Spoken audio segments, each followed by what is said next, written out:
I didn't even see him going up that heavy, and he did that. So, but as of right now, I have to put Terence Crawford.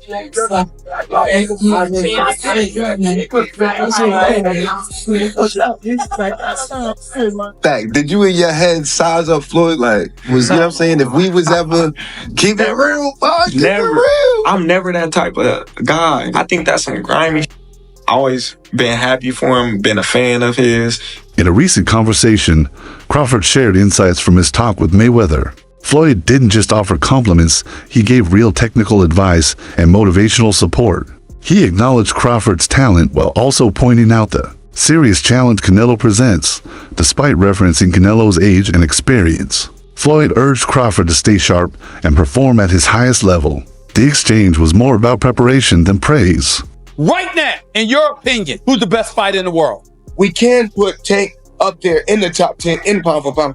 He has to be somewhere in pound for pound. And Canelo done something that is amazing when Canelo was able to go to light heavyweight and become light heavyweight champion, something that I didn't even see him going up that heavy, and he did that. So, but as of right now, I have to put Terence Crawford as number one. Canelo Alvarez's recent bout with William Skull raised eyebrows for its lack of action. With a low punch count and passive energy, many fans question whether Canelo is still the same dominant force. The underwhelming performance has sparked speculation about his ability to keep up with a younger, more driven fighter like Crawford.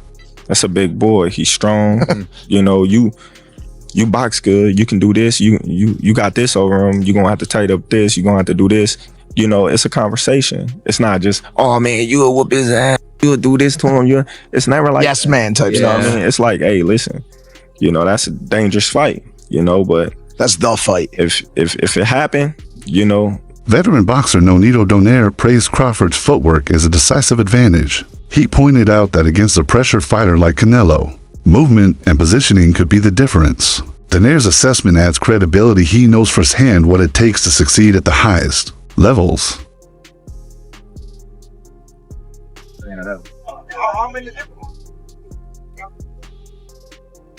Floyd, congratulations, man.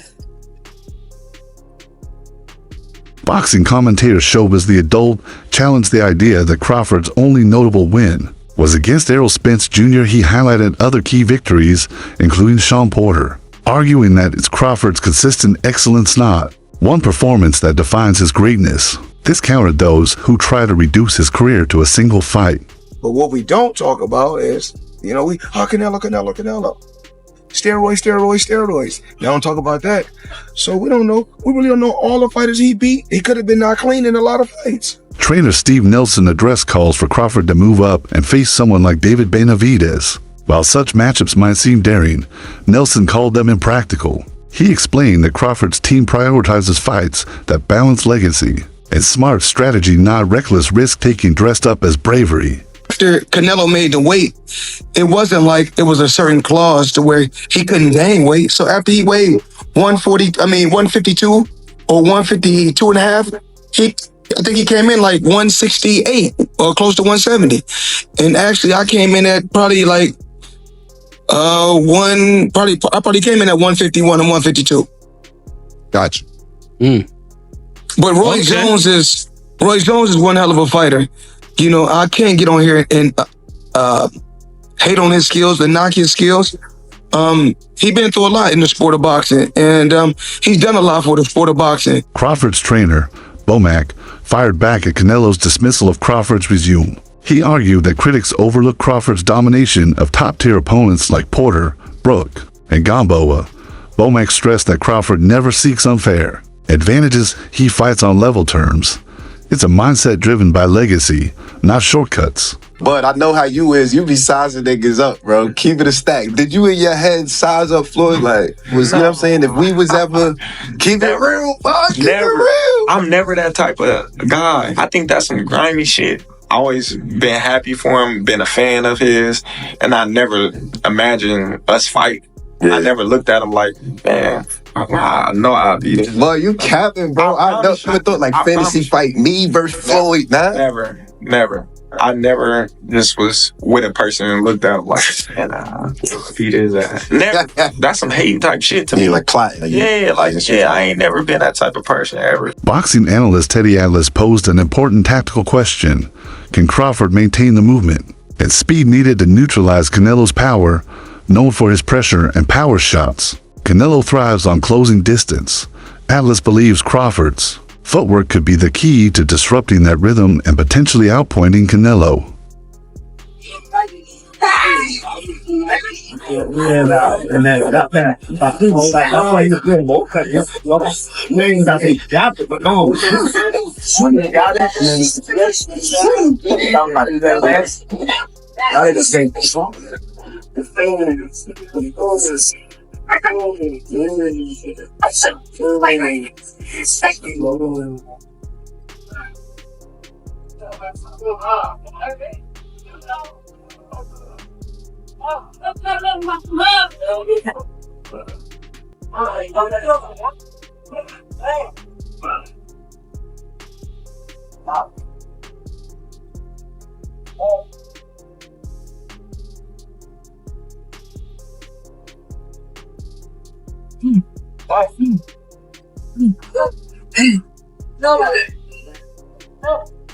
Mayweather recently shared thoughtful reflections on Crawford's matchup with Canelo.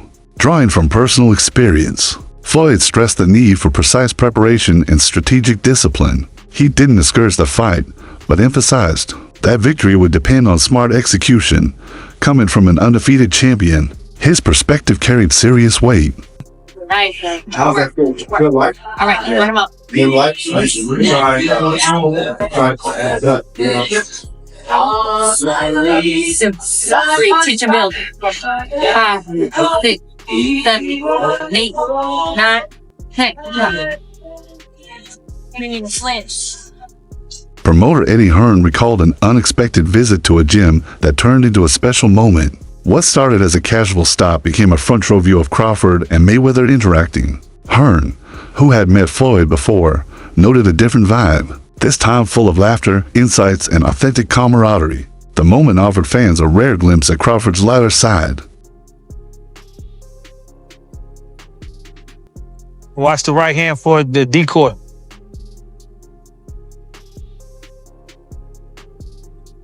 Y'all know chess? Fisher versus Spassky? Two of the best, you understand? That's what you watch. Two of the best.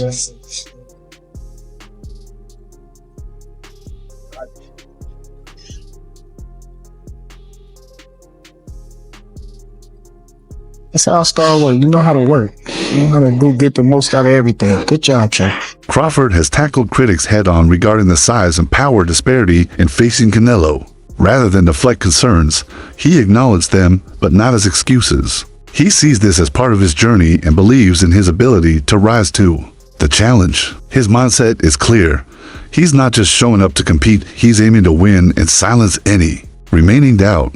How is Crawford going to be able to bridge this weight gap? Yeah, I don't think he can, in all honesty. I mean, he might not be able to bridge it on Saturday. Yeah. So, one weight class. 68, yeah, but you're coming up from 35, 35, 40, 47, 54. Sooner or later, it's one too many. And 68 is definitely too many.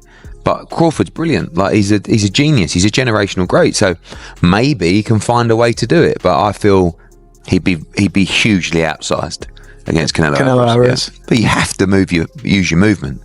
If you're Terence Crawford in that fight, the last thing you want to do is stand and trade. He'd be moving a lot in that fight, trust me. I'm not saying he'd be running, but he would be moving a lot. Of course, that's the way to beat him. Yeah. You know. Crawford's sparring sessions highlight his high boxing IQ. Facing partners who imitate Canelo's style, he uses his jab to control distance, disrupt rhythm, and create openings. Every jab serves a tactical purpose.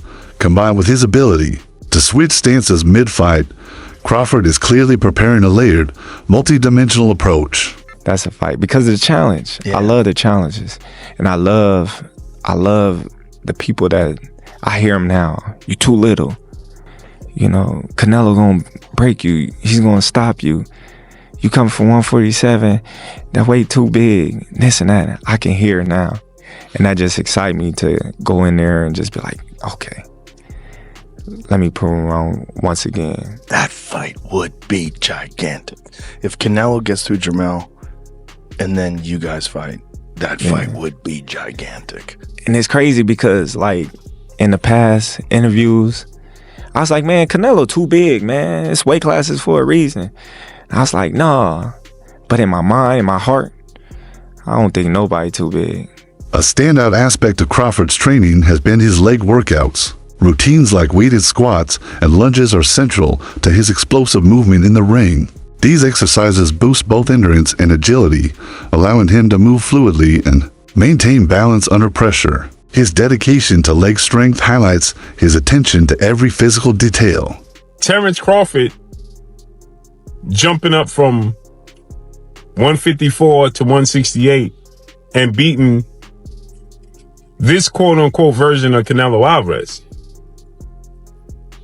would diminish the accomplishment that Floyd Mayweather accomplished beating his version of Canelo Alvarez. Is it two different versions of Canelo Alvarez? And obviously, Canelo Alvarez is 62 wins, 2 losses, 2 draws, 39 big wins by way of knockout. He's a first ballot Hall of Famer. He is obviously bigger. When Floyd fought him, it was at 152 catch weight, but it had no rehydration clause. So you might as well just say it was at 154. Now, two things they have in common is that Floyd Mayweather was 36, 37 years of age. Terence Crawford is 36, 37 years of age, going on 38. So he'll be 38 when he fights Canelo Alvarez. Floyd had already had 2 fights at 154. He had the fight with Miguel Cotto and he had the fight with Oscar De La Hoya. Crawford's training camp is running at full intensity as he prepares for his biggest challenge yet. From footwork drills to heavy bag sessions, every workout showcases his laser focus. Videos reveal a fighter not just working hard, but working with precision. He's tailoring every detail of his preparation to face a skilled and powerful opponent like Canelo. Well, come on, he's human. So he had a few hiccups. He won the fight. He's Terence Crawford. A lot of people say, "Oh, Teddy, you make him so good. You're always saying how great Crawford is." But who's he beating? He unified the what was his first division? Lightweight. Then he unified the junior. Then he unified the junior welter. Then he unified the welter. I think I got the weight classes right. It doesn't matter. He unified like 3 different weight classes. He moved up in weight.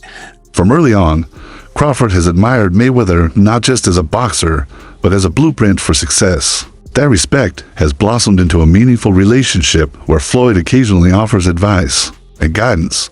Crawford sees these interactions as fuel to elevate his craft, appreciating the strategic brilliance Floyd shares. Their connection is built on shared ambition and mutual respect. Are tired of me saying it. I look at him. Look, Canelo's special too. I get it. And he's bigger. I get that too. And everyone's going to say, well, after Madrimore fight again, had a couple hiccups. Now he's stepping up another weight class. Now he's got to fight Canelo, who's even bigger, stronger, better puncher, a unified champion that he's been, all of that stuff. He's not going to be able to handle it. I asked this question. See, I go to the other side. I say, okay, yeah, can Canelo handle the smaller guy who's going to be faster, who's going to be slicker, who's going to be better defensively, who's going to have better legs, who's going to be able sometimes Canelo at this point in his career can slow down a little bit. They're both getting older. I get it. Reflecting on his own fight against Canelo, Mayweather noted that he entered the ring at a lighter weight around 151 or 150 pounds. Despite the size difference, he relied on elite defense and strategy to win convincingly. The fight remains a textbook example of how skill and timing can overcome raw power, underscoring the finesse behind his undefeated career. Unpack what just went on. Steve Nelson just said, and I'm paraphrasing because you guys heard it, link will be in the description. He just told you out his own mouth, he's like, fans are saying that Crawford should fight David Benavidez or a true 168 pounder. Doesn't make sense. Bud is after legacy, and then he said, and money. So this proves why I don't want to see this particular fight like some of y'all. He just told you. So this is what I call an advanced cherry pick. Now I know some people, you're gonna start crying.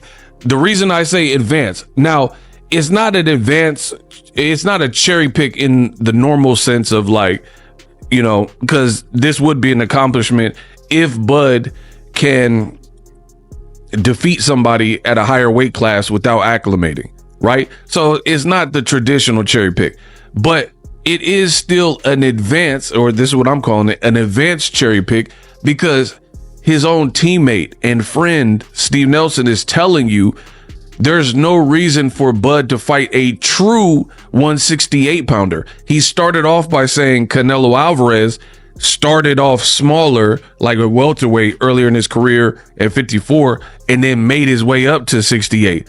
So that lets me know the mentality from Team Crawford is Canelo. We know he has shown signs of slippage and being a little bit older in his recent fights. Can't put away Munguia, and some other guy did, Surase. Mayweather made headlines by bringing up Canelo Alvarez's past doping allegations, criticizing what he sees as a media double standard. He claimed that performance-enhancing drug issues are often overlooked in Canelo's case, raising questions about fairness and transparency in boxing. His remarks fueled debate across the boxing world, drawing both support and backlash. Spaceman Films. What up, Biz? Who you got? Canelo Crawford. Yeah, got Canelo. I heard the punches that he hit Charlo with. I don't know if Crawford can absorb those punches. I know he's a great man and a great warrior. But you come from 147 to put on a better fight than Charlo. I mean, I don't even know what that means. I don't know if that means that Crawford is so great and he can do that, or that means that Charlo set the bar so damn low that anybody can do better than Charlo did last night. Do skill really pay the bill? Because that would be tested. Pay the bill. That's why Canelo killed too. The meeting between the two boxing greats quickly went viral, sparking widespread discussions on social media. The sight of a rising star alongside a boxing legend struck a chord with fans. Many viewed it as symbolic, perhaps a passing of the torch or an informal endorsement. The buzz wasn't just about the upcoming fight, but also about legacy, mentorship, and mutual admiration. After really the Triple G fight is when we've seen the slippage on Canelo. And over the last 2 years, it's been immediately apparent. It's been apparent straight away over the last 2 years. Canelo's feet have always been slow. He's always been very slow-footed. So when people are saying, oh, it looks like his legs are slowing down, yeah, they are. They've never been quick, but now they're even slower, which is a problem. And Jim Lampley on commentary on Friday night show was saying that one of Canelo's biggest strengths is his legs. It generates power and it helps with his punch resistance. Well, those legs are sliding, and that power is diminishing. Canelo hasn't had a stoppage win now since he knocked out Caleb Plant in 2021. And yeah, he's dropped some of these guys, but he's not been able to step on the gas and finish them. He's not been able to go through the gears. His gas tank, you can put that into question as well. And Canelo Alvarez, come July, be 35 years old. So he is, look, Canelo's been around so long, and his real prime was in his mid-20s. So we associate Canelo mid-20s to early 30s. So we kind of associate Canelo with that. I don't want to say ever young, but you know, he is still young, just not in boxing senses. But he's been around so long, 20 years a pro, and he's been at world levels for probably 15 of those. You're going to expect some slippage. And I think in this fight, an opponent, it was very negative, yes,